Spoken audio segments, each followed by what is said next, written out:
The smell reached them first. Not the sight, not the sound of distant screams, but the smell, carried on the wind across the Danube plain in the spring of 1462. A smell that no living thing should ever have to recognize.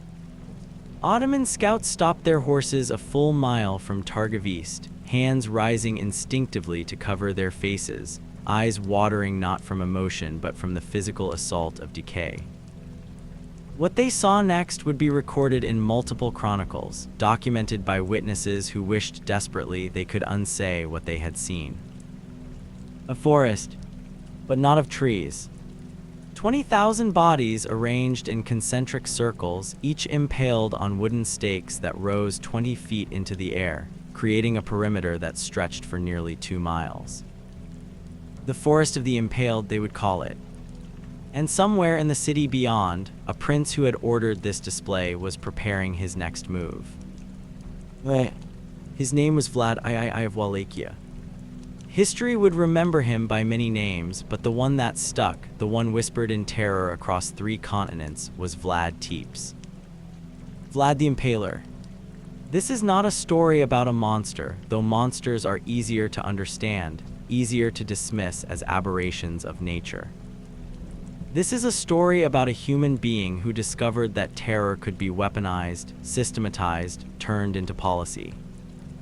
And about the people, especially the women, who existed in the path of his methodology. Wallachia in the mid-15th century was a buffer state, a region caught between 2 massive empires playing chess with human lives. To the west, the Kingdom of Hungary, Catholic and expansionist. To the south and east, the Ottoman Empire, arguably the most powerful military force on Earth, pressing northward into Europe with seemingly unstoppable momentum. And between them, this small principality, this strip of land that mattered far more than its size suggested.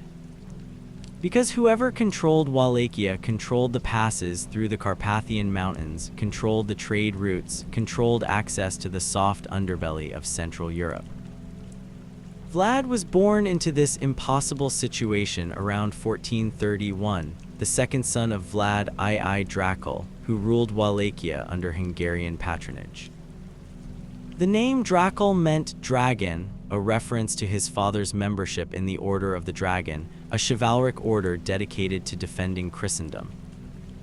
But in Romanian, Drakel also meant devil, an appropriate ambiguity for a family whose history was written in blood.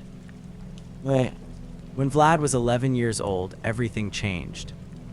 His father, attempting to maintain independence while appeasing the Ottoman Sultan, made a decision that would haunt his son forever. He sent Vlad and his younger brother Radu to the Ottoman court as hostages, as guarantee of Wallachia's loyalty, as living collateral in a political transaction. The boys were taken to Adrianople, then to the fortress of Egregores in Anatolia. Radu adapted, learned Turkish, embraced Ottoman culture, even converted to Islam, eventually becoming one of Sultan Mehmed's favorites. But Vlad resisted. Contemporary accounts describe him as defiant, proud, refusing to bow even when beaten, which happened often. He was imprisoned, subjected to what the chronicles diplomatically call harsh treatment, watched as others who resisted were punished in ways designed to break not just bodies but spirits. He learned Ottoman military tactics, learned how empires maintained control over conquered peoples, learned the architecture of fear. And he learned about impalement. The Ottomans didn't invent the practice. Impalement appears in Assyrian reliefs from the 9th century BC, but they had refined it, turned it into public theater, a demonstration of power that required no translation. Vlad watched. He studied. He remembered everything. In 1447, while Vlad remained a hostage, his father and older brother Mircea were killed by Wallachian boyars, the aristocratic class who controlled much of the region's wealth and power. Mircea's death was particularly brutal. According to the Saxon chronicles, he was buried alive after being blinded with hot iron stakes. Vlad was 16. He had lost his father, lost his brother, lost any claim to power he might have inherited. He had nothing except what 6 years of Ottoman captivity had taught him about survival, about power, about the mathematics of terror. The Ottomans released him in 1448, installing him briefly as Prince of Wallachia, a puppet ruler they could control. He lasted 2 months before being overthrown. He would spend the next 8 years in exile, planning, waiting, watching as Wallachia descended into chaos under a succession of weak rulers manipulated by boyar factions and foreign powers. During this period, something crystallized in him. A methodology. A system. He studied the patterns, how the boyars maintained power through networks of family loyalty, how they undermined princes who tried to centralize authority, how they grew wealthy while peasants starved and Wallachia bled from constant warfare. He identified every family that had participated in his father's overthrow, memorized every betrayal, catalogued every alliance. And he began to understand that traditional medieval governance, where power was negotiated and shared, would never work in Wallachia. He needed something else. Something absolute. Something that would burn through the old system like fire through paper. In 1456, with Hungarian support, he returned to power. This time he had a plan. This time no one would overthrow him. Because this time anyone who might consider it would have to confront a very specific question. What would Vlad do to them? And everyone, from the richest boyar to the poorest beggar in Targovist streets, would learn the answer to that question in ways that would echo through centuries. The first year of his reign was relatively quiet, deceptively ordinary. He consolidated power, appointed loyal administrators, established tribute relationships with both Hungary and the Ottomans, playing the diplomatic game as expected. But in the spring of 1457, everything changed. He invited the boyar families of Wallachia to an Easter feast. The invitation was not optional. The Easter feast of 1457 began like any other aristocratic celebration in Wallachia. Tables laden with roasted meats, imported wine, musicians playing in the great hall of the princely court at Targovist. The boyar families arrived in their finest clothes, silk and velvet imported from Venice, jewelry that represented generations of accumulated wealth. They came with their wives, their children, their elderly parents. Everyone who mattered in Wallachian society gathered in one place. Exactly as Vlad had planned. According to the chronicles written by German Saxon settlers who had every reason to document Vlad's actions with horror, the feast proceeded normally for hours. Vlad played the gracious host, personally greeting the most powerful families, asking about their estates, their children's marriages, their business ventures. He seemed relaxed, almost jovial. Then, as the sun began to set, he stood. The musicians stopped playing. He asked a question. A simple question directed to the assembled nobility. How many princes had they served in their lifetimes? The older boyars looked at each other nervously, understanding immediately that this was not a rhetorical exercise. Some answered honestly, 7 princes, 9, 12. One elderly boyar admitted to serving under 15 different rulers. Wallachia's instability, its rapid succession of princes, was a known problem. But no one had ever asked why. Vlad provided the answer. He listed names, dates, conspiracies, the specific role each family had played in undermining, betraying, or murdering previous princes. He had done his research meticulously, building his case like a prosecutor presenting evidence. The chronicler known as the Nuremberg manuscript records that many boyars began to pale, some tried to leave, but found the doors to the hall had been barred from the outside. Then Vlad gave an order. The oldest boyars, the ones who had personally participated in his father's murder, were arrested on the spot. Along with their families.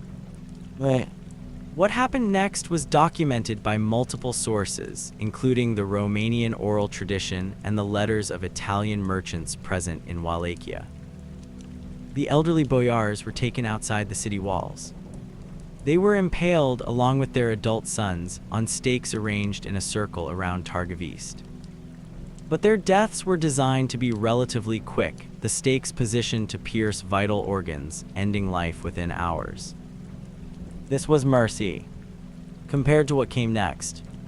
The younger boyars, the ones who had not directly murdered his father but had benefited from the act, received a different sentence.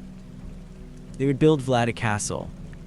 They were marched, still wearing their Easter finery, 50 miles north into the Carpathian Mountains, to a strategic position overlooking the Arges River.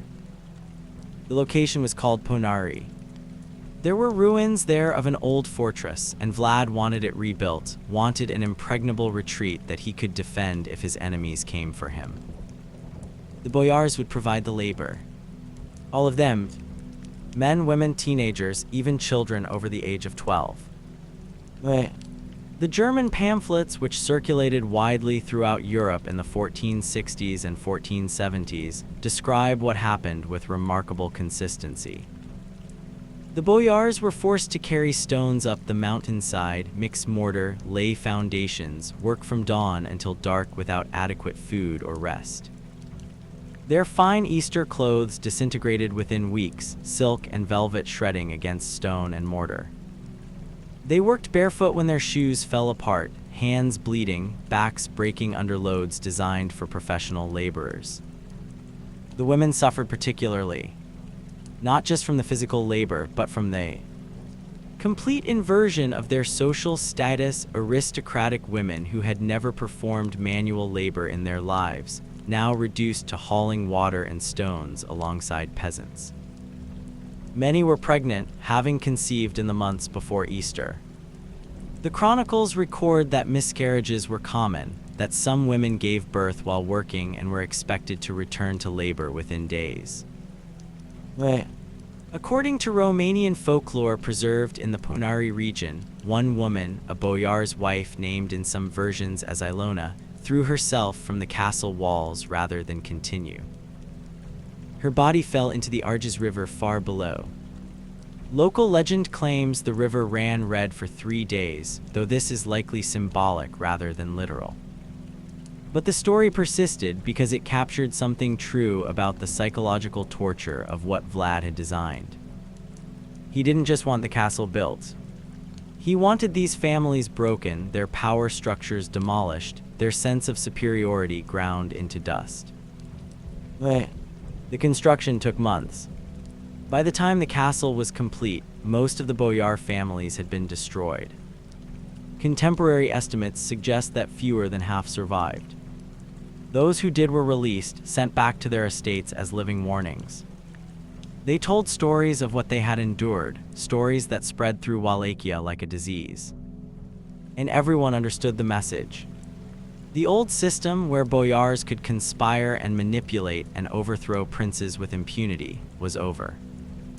There was a new rule now. Vlad's rule. But Ponari was just the beginning.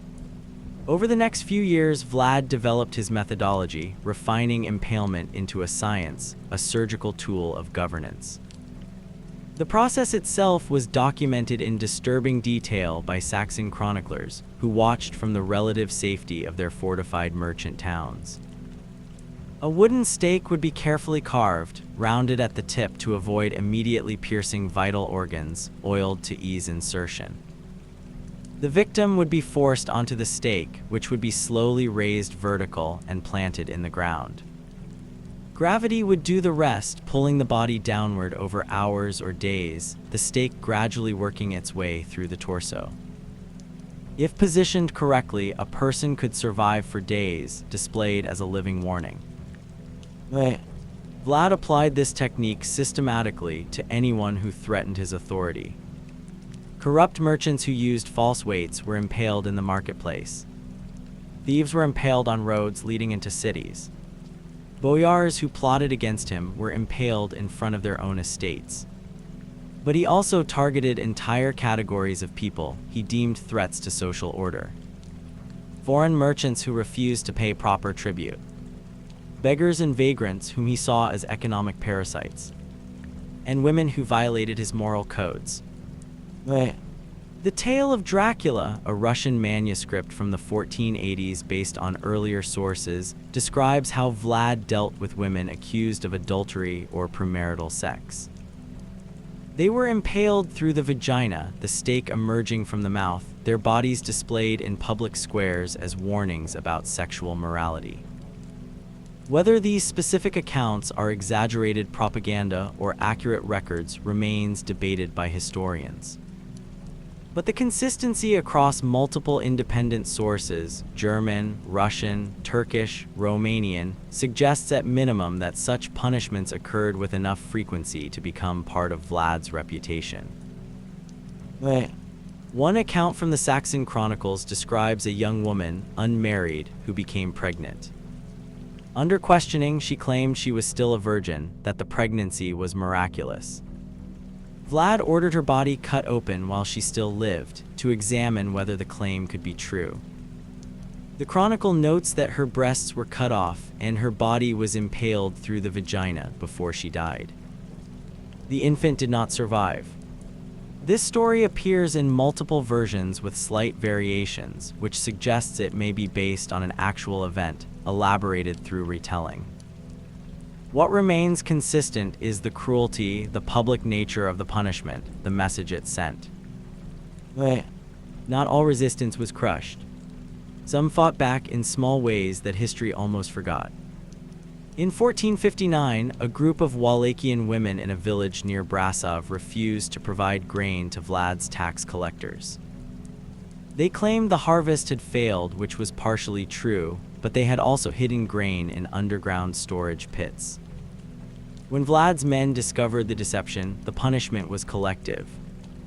According to local oral tradition preserved by ethnographer Simeon Floria Marian in the 19th century, the women were gathered in the village center. They expected execution, expected impalement. Instead, Vlad ordered them branded. Hot irons pressed against their foreheads, marking them as thieves. Then they were released, sent back to their homes to live with the physical mark of their defiance. This was unusual for Vlad, who typically preferred death as punishment. But the branding served a different purpose. These women would carry the mark for life, visible reminders to every person they encountered of what happened when you defied the prince. They became walking propaganda. Some historians argue this shows Vlad understood psychological warfare with sophisticated nuance, that he varied his methods to maximize fear rather than simply defaulting to execution. Others argue it shows he was capable of mercy, however brutal. The women themselves left no written records of what they thought. The most documented mass killing occurred in 1460, targeting the Saxon merchant community in the Transylvanian city of Brasov.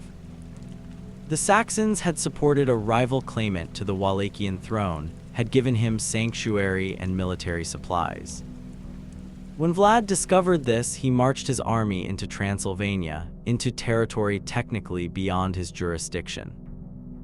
He burned the suburbs of Brasov, rounded up thousands of Saxon merchants, craftsmen, their families.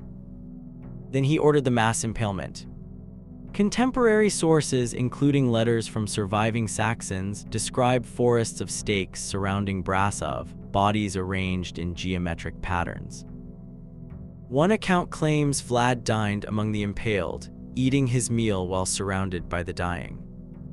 Whether this specific detail is true or propaganda remains unclear, but it appears in enough independent sources to suggest something similar occurred.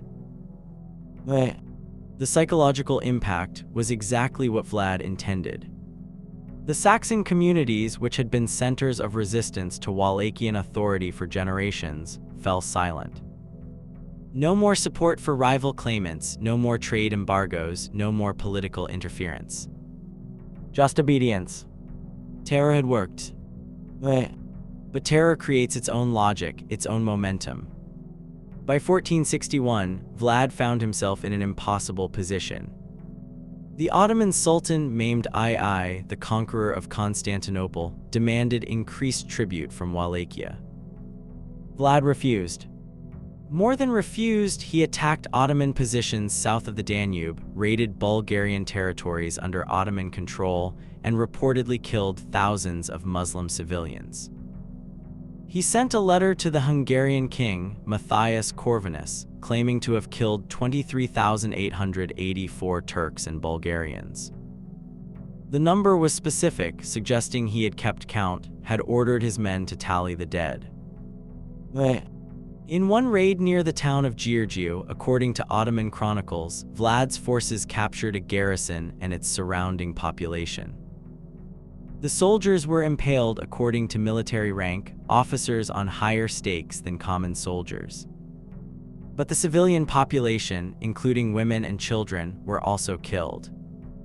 The Ottoman historian Leonikos Chalkakondals, writing shortly after these events, describes how Vlad spared neither age nor sex. Some were impaled, others beheaded, some reportedly burned alive in their homes. The brutality was indiscriminate, designed to create such horror that other Ottoman territories would think twice before allowing their land to be used against Wallachia.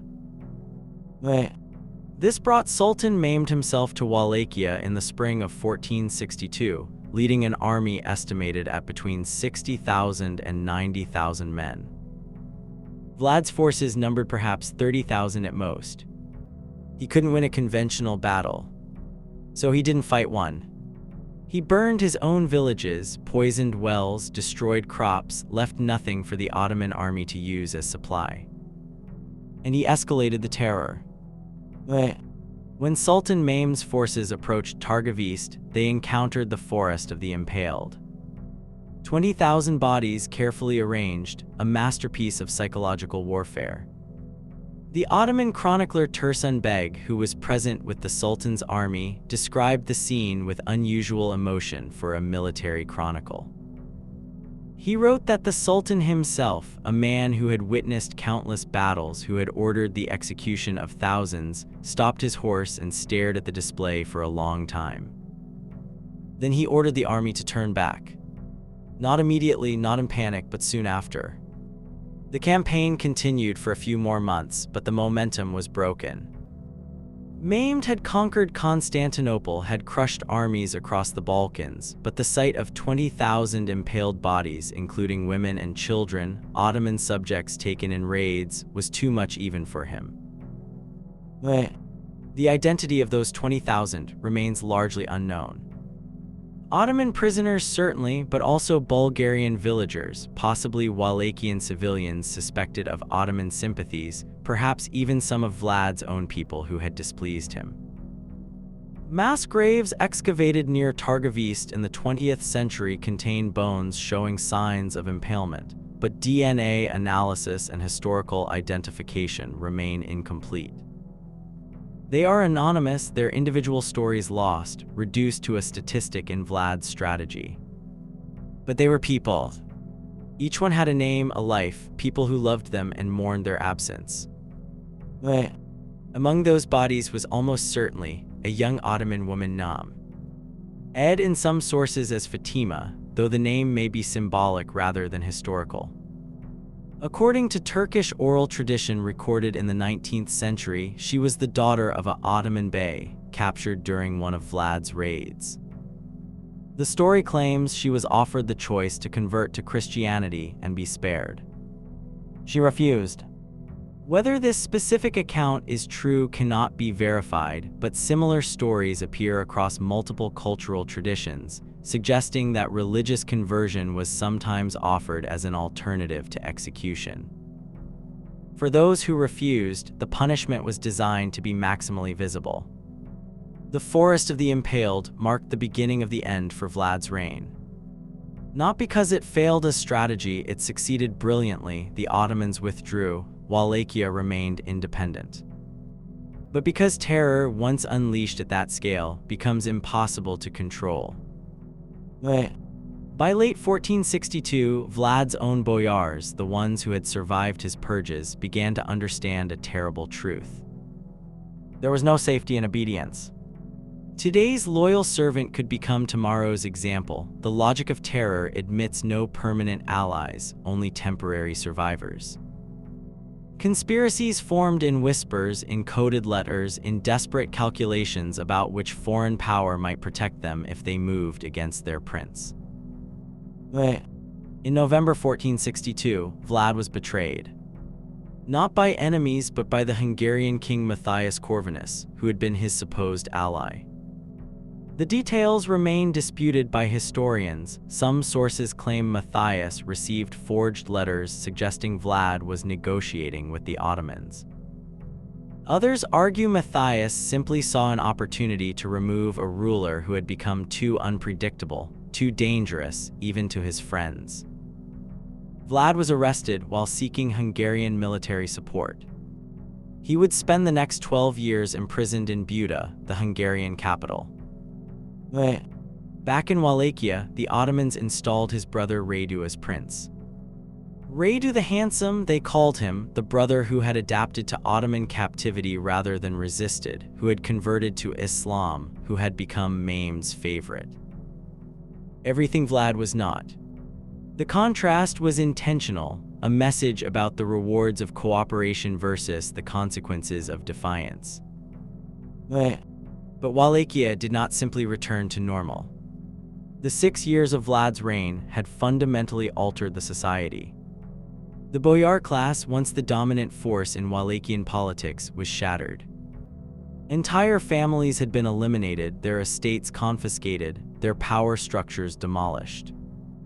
The survivors lived in constant fear, understanding that any accumulation of authority might mark them as threats. For the women who survived, the aftermath was particularly complex. Boyar widows found themselves in an impossible position, their husbands dead, their sons killed or exiled, their claim to family estates contested. Some remarried quickly, accepting unions with Radu's supporters to maintain any social standing. Others retreated to monasteries, seeking safety in religious life. According to records from the Snagov Monastery, founded near Bucharest in the 14th century, the number of noble women taking vows increased dramatically between 1462 and 1465. They were refugees, essentially, seeking sanctuary from a world that had become unrecognizable. The physical legacy was everywhere. Peasants working fields near Targovist continued finding bones for decades, skeletal remains that bore the unmistakable damage patterns of impalement. The stakes themselves rotted slowly, some remaining visible for years as grim monuments. Children growing up in Wallachia in the 1470s played in the shadows of Vlad's terror, absorbed the lessons about power and obedience before they could speak. In 1474, Vlad was released from Hungarian imprisonment. The geopolitical situation had shifted again, the Ottomans were advancing, Hungary needed a strong ruler in Wallachia, someone who could hold the frontier. Vlad was that someone. He returned to power in November 1476, deposing Radu's successor with Hungarian military support. But the Wallachia he found was not the one he had left. The population had been devastated by years of Ottoman raids and internal conflict. The economy was in ruins, trade had collapsed, agricultural production had fallen. And the people were exhausted, worn down by decades of violence and fear. Vlad's third reign lasted less than 2 months. In December 1476, he was killed in battle against Ottoman forces near Bucharest. The exact circumstances remain unclear. Some sources claim he was killed by Ottoman soldiers. Others suggest he was assassinated by his own men, boyars settling old scores. His head was cut off and sent to Constantinople, where Sultan Mehmed displayed it on a stake. The symbolism was not subtle. But death did not end Vlad's story. In many ways, it began it. The German pamphlets, those printed accounts of his cruelties that had circulated during his lifetime, became bestsellers across Europe. The story of a bloodthirsty madman called Dracula of Wallachia went through multiple print runs in Nuremberg, Lübeck, Strasbourg. They were among the earliest examples of mass-market sensationalist literature, proto-tabloids that mixed documented facts with lurid embellishment. The Russian manuscript tradition, particularly the tale of Dracula, presented a more ambiguous portrait. In these versions, Vlad was harsh but just, a ruler who punished the wicked and defended his people against foreign invasion. The violence was explained as necessary, even admirable in its service to order and justice. This interpretation found particular favor in regions facing Ottoman expansion, where Vlad's resistance became symbolic of Christian defiance against Muslim conquest. The gap between these narratives, the German horror stories versus the Russian hagiography, reveals something important about how violence gets remembered. For Vlad's victims, particularly the Saxon merchants who produced many of the German accounts, his actions were monstrous, indefensible evidence of sadistic cruelty. For those who saw him as a defender against Ottoman expansion, the same actions became harsh but necessary measures, the price of independence.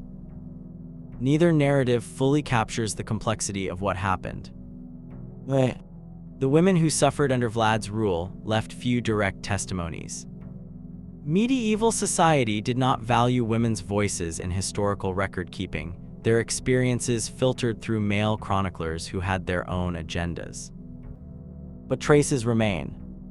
In Romanian folklore collected in the 19th and early 20th centuries, before modernization erased much of the oral tradition, stories persist about women who endured. A ballad from the Arges region speaks of a woman who survived the Ponari construction, who returned to her village and raised her children alone after her husband died carrying stones. Another tale from Transylvania describes a Saxon woman who hid her family during Vlad's raids, keeping them silent in a cellar for 3 days while soldiers searched above. These stories were passed down through generations of women, mothers to daughters, preserving experiences that official chronicles ignored. They speak of resilience, of survival strategies, of small acts of defiance that never made it into written history. They remind us that statistics like 20,000 impaled represent 20,000 individual human stories, most of which we will never know. The castle at Ponari still stands, ruins perched dramatically on a cliff above the Arges River. Tourists can climb the 1,480 steps to reach it, can walk through the fortress that was built with boyar blood and broken bodies. The Romanian government has restored parts of it, turned it into a heritage site, a symbol of medieval architecture and historical resilience. There are no plaques commemorating the people who died building it. No memorial to the women who miscarried while hauling stones. The tourism brochures emphasize the strategic brilliance of the location, the engineering achievement, the connection to the Dracula legend. The suffering is sanitized, made palatable for heritage tourism. This is how historical violence often works. Given enough time, atrocity transforms into legend, becomes backdrop for entertainment. Bram Stoker's 1897 novel Dracula borrowed Vlad's name and reputation, but transformed him into something fantastical, a supernatural monster rather than a human one. The vampire legend proved more marketable than the historical truth. Now Vlad is known primarily as inspiration for fiction, his actual victims forgotten in favor of fictional ones. But the historical record, when examined carefully, reveals patterns that echo across centuries. Vlad's methodology, the systematic use of public execution as political control, the deliberate cultivation of terror as governance tool, was not unique to him. It appears throughout history in different contexts and cultures whenever rulers decide that fear is more efficient than consent. The scale varies, the specific methods change, but the underlying logic remains consistent. Make the punishment so horrible that resistance becomes unthinkable. What makes Vlad particularly instructive is how well documented his methods were. We can trace through multiple independent sources how terror was implemented, what effects it had, how it ultimately failed to provide lasting stability. His reign lasted 6 years at its peak. Within a generation, Wallachia was back to its pattern of weak princes and boyar manipulation. The terror had not solved the underlying political problems, it had only temporarily suppressed them. For modern scholars studying mass violence and authoritarian governance, Vlad's reign offers uncomfortable lessons. Terror works in the short term. It can suppress dissent, establish control, project power far beyond actual military strength. But it cannot create legitimacy, cannot build institutions that survive their creator, cannot transform fear into stable political order. When Vlad died, his system died with him. Because it was never really a system, just one man's willingness to inflict suffering on a scale that others found unthinkable. The women of 15th century Wallachia, the ones who survived, rebuilt their lives in the aftermath. They remarried, raised children, worked fields, maintained traditions, did all the invisible labor that allows societies to continue after trauma. Their names are mostly lost, but their descendants are still there, living in Romanian villages and cities, carrying forward bloodlines that survived the worst. In 2014, archaeologists excavating near the probable site of Vlad's palace in Bucharest found skeletal remains showing evidence of impalement. Among them were bones belonging to a woman, aged approximately 25-30 at death, buried in a mass grave with others. DNA analysis was attempted, but degradation made identification impossible. She could have been a boyar's wife, a merchant's daughter, a peasant, anyone. We know she died violently. We know she was never properly mourned or individually buried. We know nothing else. She represents thousands of others, people whose individual stories disappeared into the statistics of violence. History remembers Vlad, remembers his methods, remembers the forest of the impaled as a set piece in the narrative of European Ottoman conflict. But the actual human beings who died there, who they were, what dreams they had, what they hoped for before a wooden stake ended their lives, that information is gone. Perhaps that is the most disturbing truth about Vlad the Impaler. Not the specific cruelties he inflicted, not the body count, not even the casual brutality with which he wielded power. But how easily his victims disappeared from memory. How quickly suffering becomes statistics, how individual human lives reduced to numbers in chronicles written by people who never knew their names. When we talk about historical atrocities, we tend to focus on the perpetrators, their motivations, their methods, their ultimate fates. It is easier somehow than contemplating the vast emptiness where the victims should be. The thousands of women who carried stones up mountains, who died in childbirth alone, who were impaled as warnings, who survived and never spoke of what they endured. They deserve to be remembered as individuals, as people with full and complex lives. Instead, they became footnotes, background characters in someone else's story. Vlad died in 1476, but his victims died twice. Once when they were killed, and again when history forgot them. The stakes rotted away centuries ago. The bones have mostly been lost or destroyed. The names are gone. But the lesson remains, carved into the landscape of Wallachia, whispered through generations of folklore, preserved in the anxious silence that follows whenever someone asks what human beings are capable of doing to each other.